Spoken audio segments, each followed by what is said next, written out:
Hello and welcome to Talking Points. I'm Dave Kelly, Director of Advanced Media Production at Cal State Long Beach. Today we're going to talk about fashion and what your clothes are really saying about you. My guest today is Dr. Young Ha. Dr. Ha is an Associate Professor of Fashion Merchandising and Design. Welcome, Young, and thank you for joining us on Talking Points. Oh, thank you for having me. Well, as we talk about fashion, I guess it's pretty obvious to everyone that the whole point of fashion is that it changes. It changes often and regularly. So what is it that causes fashion to change so regularly? What's really behind all of this? Actually, that is a long story. It's not a simple thing, but basically it is because of two conflicting behaviors that we have as a person, as an individual. The first behavior is collective selection. That means the people want to belong to the group and they want to wear something that has been adopted by other people. And another behavior is they want to be unique and they want to be different from other people. So that's why those who want to be unique or different from other people normally create the new fashion and introduce new fashion to other people. So each fashion has kind of a life cycle. So it has introduction stage and general acceptance stage and the obsolescence stage. So when the previous fashion is in the general acceptance stage, normally the fashion innovators introduce new fashion to the market. So it kind of creates new life cycle for the new fashion as well. Well, garments today and fabric today and so on is created with high quality techniques and so forth. So we really don't need to change fashion because the clothes are wearing out.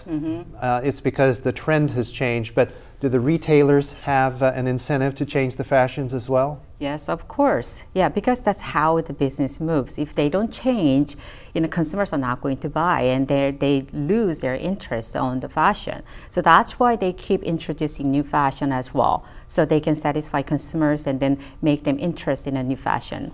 And what about the internet and the influence of social media? That's something that has changed over the last 5 to 10 years. We have a tremendous influx of social media influence as well as YouTube. How is that affecting the pace of change in fashion today? Of course, that affects the pace of fashion a lot compared to 20 years ago when I was in college. When I wanted to know about new fashion, it took like 6 months because I need to wait until the magazine is published so I can see that information, what was available in a Paris Fashion Week. But now it just takes a few seconds because some high fashion designers even make their runway shows available on the social media when the model is walking on the runway. And then sometimes even general consumers can buy their product when the model is walking on the runway. The Burberry is doing that and Gucci is doing that. So it's totally different from previous years, yes. Well, what about the average consumer who wants to stay fashion conscious but has a limited budget? What's a good strategy to be able to stay up with the trends and work with the limited budget? Today, thanks to fast fashion companies such as Zara, H&M, Forever 21, and Uniqlo and Topshop, there are many fast fashion companies who offer those new fashion at the lower prices. So those people with a limited budget can easily buy new fashion at the beginning of the new fashion, the introduction stage as well at a lower price.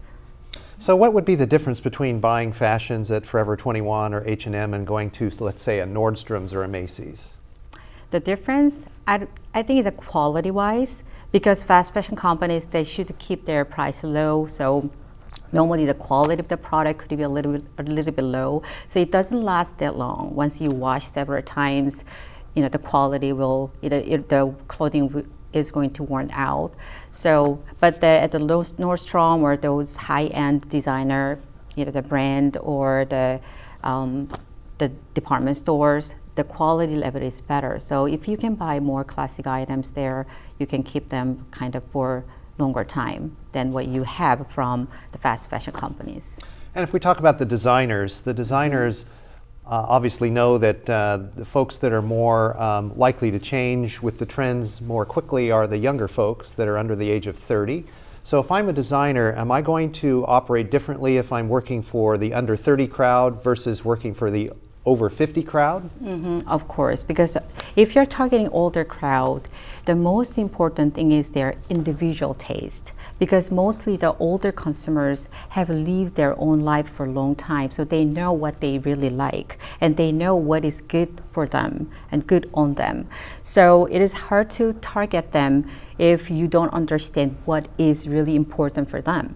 But if you're targeting younger crowd, the younger crowd are very fashion sensitive and they are very concerned about their social image, how their peers approve them and approve their style. So it's a lot easier for them to for retailers to target the younger generation, because you can easily introduce new fashion, and if the new style clicks them, then you can easily sell the merchandise to the younger crowd. And what about cultures and ethnic groups? Are there differences between cultures and ethnic groups in terms of the kinds of styles that they're interested in? Yes, of course. We cannot say only the culture and ethnic backgrounds influence their fashion style and trend, but of course there are some impact of the culture and ethnic backgrounds. For example, in terms of culture, in China, they wear red wedding gown. Have you ever heard about it? Red wedding gown. Yeah, because red considered good luck in China. And I saw a few years ago, I saw that famous Chinese designer actually put the red wedding gown in her fashion show. It was beautiful, but I'm wondering if I can wear that in my wedding.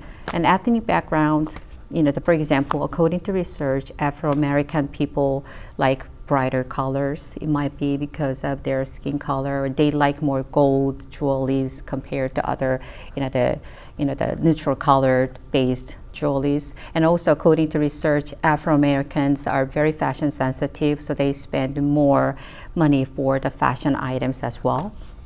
And what about different regions of the country? Because we know that if you travel to the southeast, with the exception of maybe Florida, you're going to see a different style there than you do in California, and Yes. certainly in the Midwest as well. Tell us about some of those differences and why they occur. And actually, I lived in Nebraska for 6 years, and I saw a lot of people live there. And they are more conservative, and they prefer the classic style.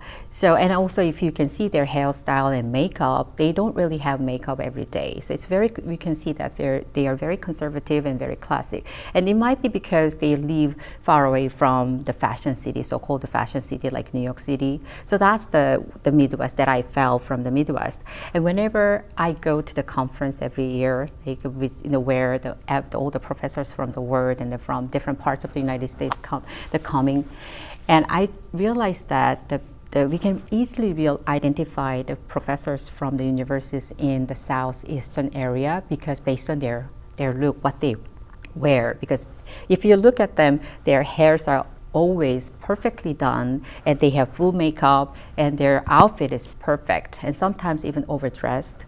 So you can easily identify. And when I moved here, I realized that, oh my gosh, West Coast people in West Coast are very liberal, and they are in vintage style, and they are all different.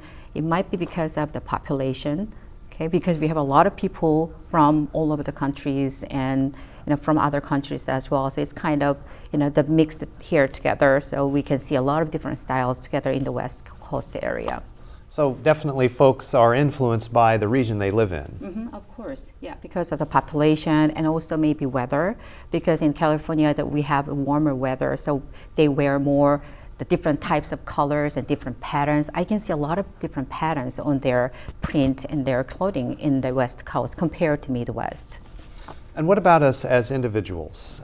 What do our styles, the clothes that we wear, say about us individually? Are we consciously projecting our personalities with our styles, or is it more subconscious? I believe that it's more subconscious unless you actually plan to change and show your personality to other people. Like for example, the presidential candidates think about it, how they may think about how to wear before their speech or something like that. But in general, the general consumers, they do wear something unconsciously, I believe. To improve, to show their personality. You're an expert in this field, so when you see someone in a shopping mall or you see groups of people in shopping malls, are you able to identify where those people are in terms of socioeconomic status? Can you determine whether they're introverts or extroverts? whether they're expressive or not expressive, and maybe even something to do with their political affiliation. Is that possible by looking at their styles? Oh, of course, for some level. I cannot say I can, evaluate them perfectly, but yes, at some level. So like, for example, normally the extroverted people are social. They are very social people, so they are very sensitive to fashion. So if they have very fashionable clothing, then we can guess there might be more extroverted people. And introverted people are more individual, and they are not really concerned about what is their social image. So they might not really follow the fashion, the clothing and trend. So you can easily guess that. And also the brand they wear and the brand they carry, and then the quality of the product, you can easily guess their economic status and social status based on what they wear. And if I want to stand out in a crowd, what should I wear? And if I don't want to stand out and I want to be anonymous, what should I wear? And let's assume that we're not wearing something that's truly outrageous. What about that?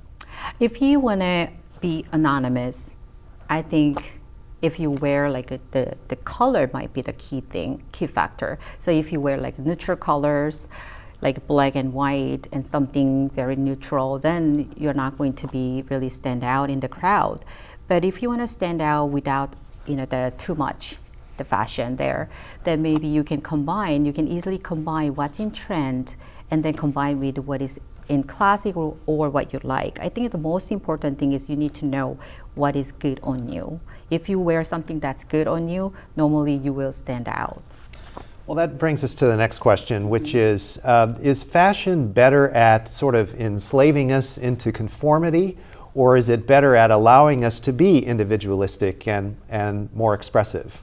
That's a hard question because I don't think I can say which one is better, but it's more individualized. Some individual may want to just follow fashion, and some individual may want to be very individualized. But I think the best way is we need to combine. So you can just adopt some trendy items that's very best fit for your lifestyle. So you can combine what you like with what's in trend. So you can be very, you can follow the fashion at the same time. You can have more individualized style as well. Okay, and on that note, we do need to go to the break right now. So when we come back, we'll talk about the Paris runway, the red carpet at the Oscars. What do those all mean?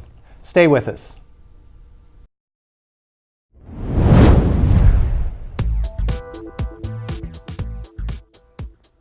Do you have a talent for making an impression on people, convincing them of your ideas? Can you think of ways to sell doggy umbrellas?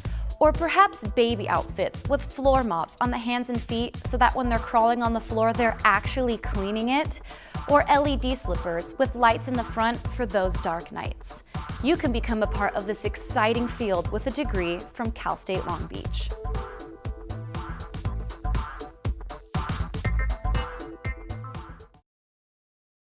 Welcome back to Talking Points. I'm Dave Kelly, and my guest today is Dr. Young Ha, and we're talking about fashion. And Young, before we went to the break, I said that I teased to the audience that we would talk about the Oscars and the red carpet and also the Paris runway. We'll get to that in a moment. Okay. But first I want to talk about a phenomenon that all of us have experienced, and that is when we look back at those old photo albums from 20 or 30 years ago, we cringe. We cringe at what we look like then, and it's kind of embarrassing, and we get a good laugh out of it. So why is that, and is there any way at all to look into the future and sort of anticipate how I'll react 20 years from now, or is that not possible? I don't think that's possible because it's not just about our style or fashion. There are other things, a lot of other factors that affect how we look like right now. And the one factor would be aging as well, because I will get older anyway after 20 years. And there's other factors such as hairstyle, because the fashion, maybe we can predict some fashion, but how we can predict, we don't know what is going to happen for our hairstyles and even for makeup. Because how we draw the eyebrow, actually there is a trend as well, what kind of colors that we use for the eyeshadow and lipstick and the hairstyle, everything work all together. So even though we prepare and try, I don't think we can make that happen in the future. Right, and so I mean a typical phenomenon is, oh, that's 70s hair, or excuse me, or that's 80s hair.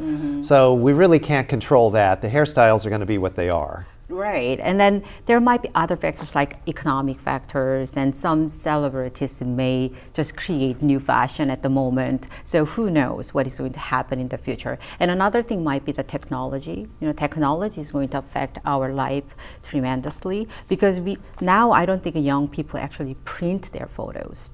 They just see their photos on the screen. So who knows? After 20 years, we are going to see our photos in the air, like in the movie. So we don't know what is going to happen with other factors. So it's really hard to plan for the future. Maybe next few years we can do it, but for 20 years, 10 years, I don't think so. Well, as you mentioned, when we look at the old photos, we're not just looking at clothes, we're also looking at hairstyles, we're looking at makeup patterns, we're looking at the glasses, optical lenses and so on that we wear. And so let's talk a little bit about accessories. Accessories. For a moment, yeah. So how do accessories help you pull an outfit together, as they say? Oh, that's kind of a hard question, but accessories actually have a trend along with our style. So if you have some color trend, the accessories actually go and follow the color trend as well. And then, for example, if you have if you have like short sleeve that's in trend, a lot of times your gloves, the length of gloves getting longer, because it should cover your arm during the winter. So it's something like that. The accessories actually have a trend, something that go along with the fashion trend as well. So you can easily see the accessories have the same and similar trend with fashion as well. What about handbags and shoes? Handbag shoes, same thing. The color-wise, yes, it does have the trend as well. But in terms of style, it's also because based on what kind of jobs we have and what kind of images we can see in the media, they could affect how the handbags that we carry may affect, the fashion trend may affect what kind of fashion, the handbags that we carry, and what kind of, the shoes we wear, something like that. And these days, the women's clothing is more menswear inspired. So you can see a lot of the briefcase the woman can carry, and then the shoes, the Oxford, the loafers, those are more popular for women's fashion as well. So you can kind of see that inspiration in the shoes and handbags as well. We talked about this a little bit earlier about Nordstrom's versus, say, Forever 21 or H&M. But what about designer labels and designer names on products? How much of a factor is that in terms of shopping and consumer activity? Actually, they normally provide inspiration. It's so expensive, so not many general consumers can afford, because it's really expensive. It's $1,000, $2,000. But another factor is that it's a brand name, the brand image. So if some consumers who want to carry that type of high-end brand image that's relevant for their lifestyle, they are willing to pay that much and get some product from brand name and high fashion designer brand to carry that, and then so they can show their achievement and their social status through the product they carry, like handbags from Gucci or Louis Vuitton, something like that. And as we're talking about designers and the famous designers, I mentioned that we were going to talk about the Oscars and the red carpet. So we always see the red carpet event with the beautiful gowns that the actresses are wearing and so forth, and we often talk about the gowns and the red carpet more than we do the awards the next day or two. But what about those designers that are making those outfits and charging $10,000? We hear it's a $10,000 outfit and so on. What makes an outfit worth $10,000? And are those actresses actually paying $10,000 for that item, or are the designers more or less donating it for the publicity? That's a good question. It's all about image as well. Think about the actors and actresses presented in an Oscar award. They are presenting themselves there. And then they all know that in the next day, the general consumers and all audience will vote for the worst dressers and best dressers. So paying the $10,000 and a couple of $1,000 is not a big deal for them, because it's about their image. And another thing is, some high fashion designers are willing to design unique dresses for certain actresses or actors if they have consistent image with their brand, because it's worth to pay that much because it is a good advertisement. And sometimes after the Oscar award, they can sell those unique dresses and auction and then sell them really in a very expensive, in a very high price. Yeah. And so when we talk about the Paris runway, we see the fashions at the Paris runway and we go, that's outrageous. No one would ever wear that design in public because it's just so far outside the norm. So why do they design clothes like that at those runway shows? What's the purpose in that? Actually, the main purpose of doing that is inspiration. It's not like they know that nobody's going to wear that. Maybe some actors and actresses may, but it's not common. But it's more like about inspiration. So in general, if you have like the Paris runway shows, a fashion show, the most ready-to-wear fashion designers go there and watch the show and get the inspiration. So they kind of the research about what kind of color is popular among those couture designers, and then what kind of lines are popular, and how about styles, and how about the patterns or the prints. So they just get some inspiration from the collection. But nowadays, those high fashion designers also have ready-to-wear line as well, and then they have the runway show for the ready-to-wear line as well. So that's more acceptable for the general consumers as well, because it's more gearing toward to satisfy the general consumer's taste as well. So there are different lines.